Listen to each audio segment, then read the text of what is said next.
Fundit Kasolli u komentua shumë aksioni që ndërmori qeveria në në rënimin e villave për Skajliçenit ujmani ndërtuara. Po në këtë kohën e kësaj qeverie me gjallë sipas kritikëve. Dhe çfarë indikatori është kë? Pa të reagim edhe të komunitetit ndërkombëtar. Reagim vimësi atyre reagimet që më duket që nuk e kam peshën e trajtimit si duhet, hiç fare nga qeveria. Dëgjoni tash, unë them drejtën, të gjitha nuancat ligjore të këtij procesi nuk e njoh. Nëse më duhet më shumë kohë më përgatit, dhe për to ka vepruar politikisht, politikisht në ndikimin e kësaj frime, sepse a duhet të zbatohet ligji apo jo, kjo çështje nuk duhet të negociohet, po absolutisht, po veç ta qartësoj para opinionit publik që mund të kem ndonjë shkarje në kuptimin e interpretimit ligjor, do thotë, se a ka bazë plot ligjore ky aksion nëse ndërtuara në mënyrë të paligjshme. Në mënyrë të paligjshme, absolutisht. Në pronë publike, shtetërore, natyrisht duhet të rënohen. Duhet të nuk ka diskutim, mirë, po si shtatë edhe jo do thotë këto aksione. Në ndikimin e kësaj krize politike, çfarë indikatori është? Po kjo është veç edhe unë e shoh do thotë këto, sepse edhe këto një lloj përpjekje do thotë sepse ne kemi parë disa herë dy janë kartat kryesore të lëvizjes vetvendose, do të aksionet e saj në veri para zgjedhjeve të jashtëzakonshme dhe kjo që deri tani analizuam do thotë krijimi sa më tepër i kushteve për përçarje të subjekteve opozitare. Në këtë drejtim do thotë nuk është që po i bën përshtypje këto reagime të bashkisë ndërkombëtare, nuk është që ka ndikuar negativisht në disponimin elektoral të qytetarëve të Kosovës në raport me lëvizjen vetvendosje. Ndonse kjo është çështje pak më komplekse, rreth për shkak një ditë kam pasur një shkrim, Gjermania dhe Franca thik pas shpine Kosovës në procesin e normalizimit të marrëdhënieve me Serbinë. Nga se jam tmerruar kur kam parë një mobilizim të jashtëzakonshëm, sidomos të shtetit gjerman dhe të Francës, do thotë në Komisionin Evropian për t'i hapur kapitujt për Serbinë me atë që quhet super e marta së bashku me Malin e Zi dhe Shqipërinë. Dhe ne e dimrit së bashku që dizajnues të marrëveshjes bazë të Brukselit janë kryesisht Franca dhe Gjermania. Dhe në atë marrëveshje, tekstualisht dhe ekskluzivisht, thuhet që njëra prej pikave kryesore e fundit në aneksin e orit është që të dy vendet, do të ndëshkohen sa i përket agjendës euro integruese nëse nuk i plotësojnë, nëse nuk demonstrojnë progres në zbatimin e kësaj marrëveshje.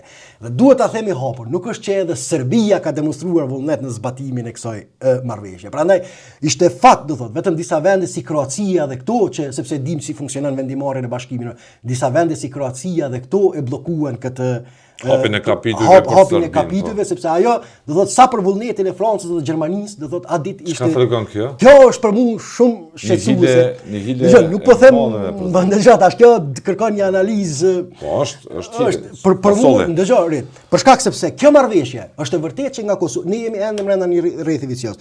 Është e vërtetë që edhe Kosova do nuk i ka përfillur disa prej detyrimeve.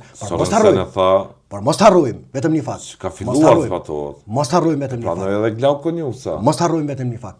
Dhënimi më i madh që ju ka bërë kësaj marrëveshje është ende nga Serbia, për shkak sepse pika e tretë e saj thotë që të dy vendet duhet të heqin dorë nga përdorimi i forcës dhe në mënyrë pasore të zgjidhin mosmarrëveshjet që kanë ndërmjet tyre. Dhe nuk mund të harrohet sulmi paramilitar, ka qenë sulm shtetëror i Serbisë. Nuk është sulm shtetëror, agresion shtetëror. Gjithaja struktura është përgatitur në bazat militare në shtetin serb. Dhe ende ditën ka negociuar për paqe, në mbrëmje u bë gati ta sulmoj Kosovën. Dhe ajo që Franca dhe Gjermania e kanë propozuar si pikë që duhet të zbatohet nga të dy vendet, është dhunuar në mënyrë brutale nga Serbia me atë sulm paramilitar.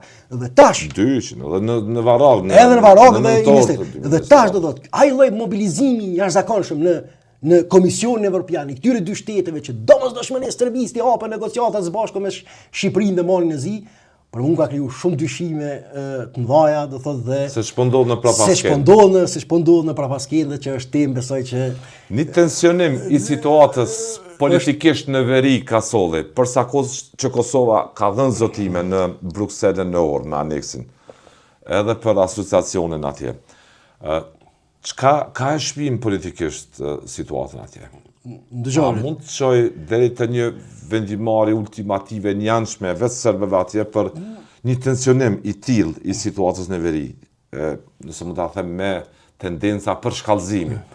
A rrezikon që serbët ti inkurajoj serbët ta marrin duar vetë gjithë situatën njanshëm, që të thonë se ne po shtrengohemi, po detyrohemi për shkak kësaj situate të krijuar. Nuk përjashtohet ky skenar, nëse tashmë serbët janë duke operuar edhe ata me dy karta, në njërin anë do thotë kemi përpjekjet e tyre për rikthim në institucionet e Kosovës, në pjesëmarrje në zgjedhje. Politikisht po luajnë. Politikisht dhe tash kemi edhe kërkesën e re do thotë për rikthim të gjyqtarëve, të fillimisht të prokurorëve që u mohu nga këshilli prokurorial dhe u dekretu nga presidentja dhe sot është tema veç e këshilli gjyqësor, po ashtu një çështje sensitive e cila ka ngjallur edhe kjo një lloj reagimi të kritik të bashkësisë ndërkombëtare. Ka mund shpije kjo situatë?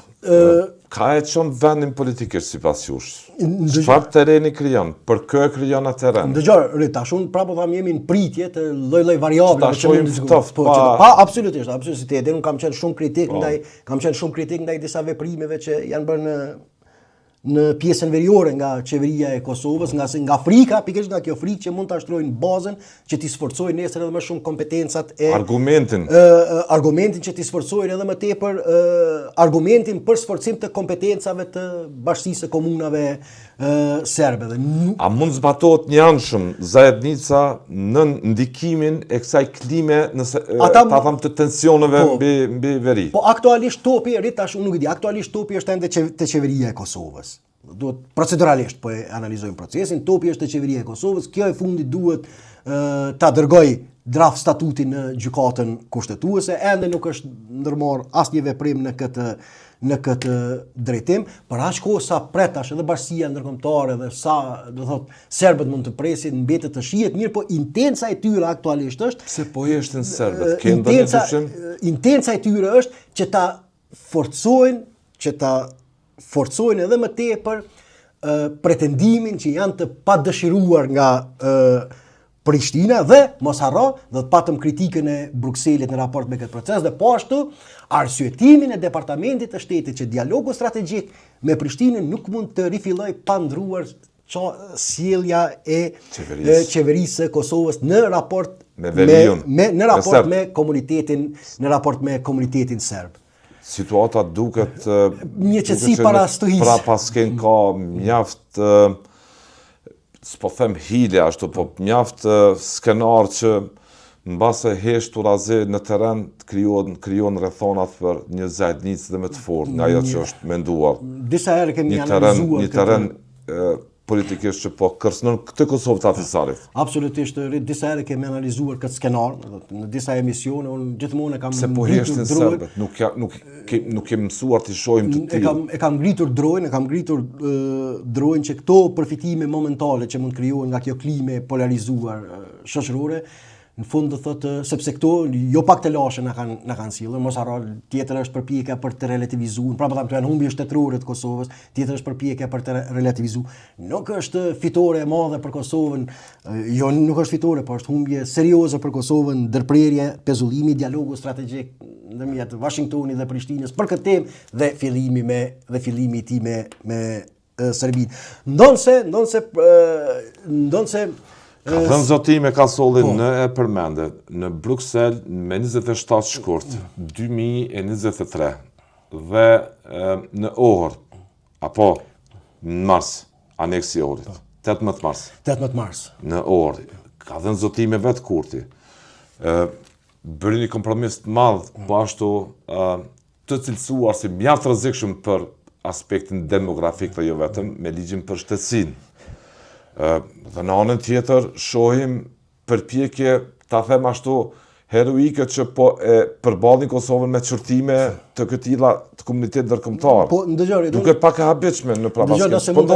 Nëse mund ta gjejmë në një emision së bashku kur kemi analizuar, kam thënë, ne nuk duhet bim pre e një situate që mund të krijohet aktualisht kur krijohet përshtypja që bashkësia ndërkombëtare po tregohet më tolerante në raport me Aleksandar Vučićin sesa me Prishtinën, për shkak sepse Serbia ndodhet, kam thënë, përballë disa presioneve që mund t'i duhet të krijojë një përshtypje përfitore momentale të brendshme në raport me Kosovën. E para ne qëndrimin e Serbisë për të lejuar investimet në diversifikimin e energjetik. Tjetra është detyrimi i saj për të sankcionuar industrinë ruse të naftës. Presionet me protestat e brendshme. Gjitha këto thotë kanë krijuar një klimë të jashtëzakonshme në Serbi, me cilën duhet krijohet një lloj përshtypje që megjithatë edhe Vučići po i ka disa fitore në Kosovë. Dhe më thonë, ne nuk duhet pim pre e këtij episodi momental që ta shfrytëzojmë këtë situatë për përfitimet brendshme elektorale, se gjoja po e mbrojmë Kosovën nga kompromiset e dhëmshme e të ndaja. Pyetja është, a ma e rëndësishme konë me nalë ose me negociu një ligj për shtetësinë, që përmbajtja ati ishte dukshëm më ndryshe, a ma e rëndësishme është me shku, ta them figurativisht ashtu, me i që do bagera, me i që do cila është interesi ma i malë shtetëror. Nuk diskutohet, sepse në fund ligji është, normat janë ato që detyrojnë të veprosh. Zbato ligjin, edhe rëzo villa, shem villa në mënyrë të paligjshme ndërtuara nga kush do të qohet, çfarë do të qohet periudhë që ka, por për shtetin e Kosovës, nëse bëhet një ligj që nëpërmjet tij, në 31 krijon terren që të kolonizohet Kosova me kriminal, pa procedura të qarta të verifikimit për ta. Atëherë, ku është interesi më i madh? Absolutisht, në pajtohem, ne disa herë kemi analizuar këtë strategji të dyfish, krijo tensione momentale dhe më pastaj në prapasken negociate bën kompromise, zbato vendime, sepse ato i kanë mbetur në tavolinë dhe do të ashpërsohen në të ardhmen. Politikisht situata për fund është e paqartë. Dëgjori, do të jetë dëshpëruese, është mbase dëshpëruese edhe për veti, edhe për ty, edhe për teleshikuesit të Varëbrisë, që në fund ne nuk mbase jemi të obliguar, jo që na ka mandatuar dikush, por që të krijojmë një lloj analize se nga po shkojmë si shoqëri, por pas gjithë këtij diskutimi ende askush nuk e din realisht se çfarë drejtimi po merr vendi.